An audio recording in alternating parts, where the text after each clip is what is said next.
jeg hedder Anne-Mette Christensen, og jeg er uafhængig partner hos ASEA. Jeg vil vise dig, hvordan du ændrer i dit abonnement. For at komme ind på ASEA-siden, skal du gå ind på den side, der hedder shopasea.com. Her kan du så over i højre hjørne gå ind i din konto.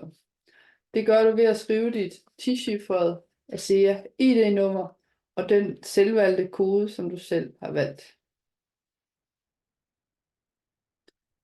Så er jeg logget ind, og det kan jeg se ved, at mine initialer står oppe i cirklen. Nu kan jeg så trykke på Administrer abonnement, og der vil åbne en ny side. Herefter vælger jeg det abonnement, jeg gerne vil ændre, og det er i det her tilfælde det nederste, og så trykker jeg på Redigere. Vil jeg gerne slette mit abonnement, så trykker jeg på Slet, og så kommer der ikke mere. Nu trykker jeg på Redigere, og så åbner den abonnementsbestillingen. Vil jeg gerne ændre noget heroppe i det øverste område, så kan jeg trykke på blyanten her. Så kan jeg ændre, hvem det er til. Jeg kan ændre telefonnummeret, e-mailadressen eller selve forsendelsesadressen. Ofte vil man gerne ændre i datoen. Nu går jeg ind og ændrer den her. Åbner der sig en kalender, så kan jeg trykke på en ny dato, hvis jeg gerne vil have det den 27. i 3. i stedet for den 20. i 3. Og så trykker jeg Gem. Det kan også være, at jeg gerne vil ændre, om det skal sendes hver 4. uge, eller hver 3. uge, eller om det skal være månedligt. Jeg synes nu, det er meget rart, at det bliver sendt hver måned. Vi gemmer.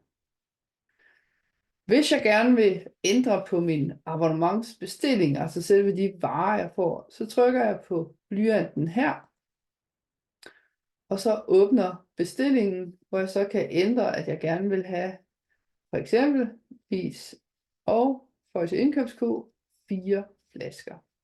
Så gemmer jeg og kan se, at det er blevet tilføjet. Herefter så sletter jeg så det, jeg ikke vil have mere. Man skal lige passe på med at slette, inden man har tilføjet noget andet, fordi så har man jo ikke et abonnement mere.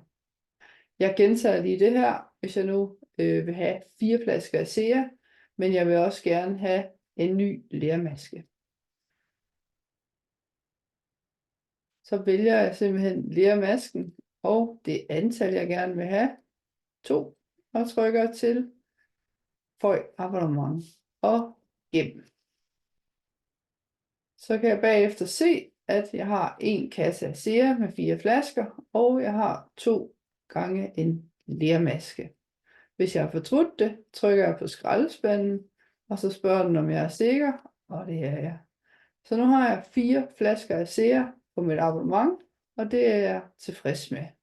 Hvis jeg gerne vil ændre, hvem der skal sende det, så trykker jeg herude, og så kan jeg vælge mellem UPS, Spring eller GLS. Jeg er nu meget godt tilfreds med GLS. Så er der det nederste felt her, der kan man også ændre enten faktureringsadressen ved at trykke på blyanten, eller jeg kan gå ind og ændre mit kort ved at trykke på blyanten under kortoplysninger. Så taster jeg mit kortnummer, hvis det er et nyt kort, jeg gerne vil betale med, og husker at sætte flueben ved, at ASEA må hæve beløbet. Og så trykker jeg på Gem ændringer.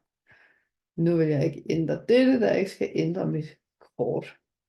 Det var alt for nu. Jeg håber, at det gav god mening, og at det kan hjælpe dig til selv at kunne ændre i dit abonnement.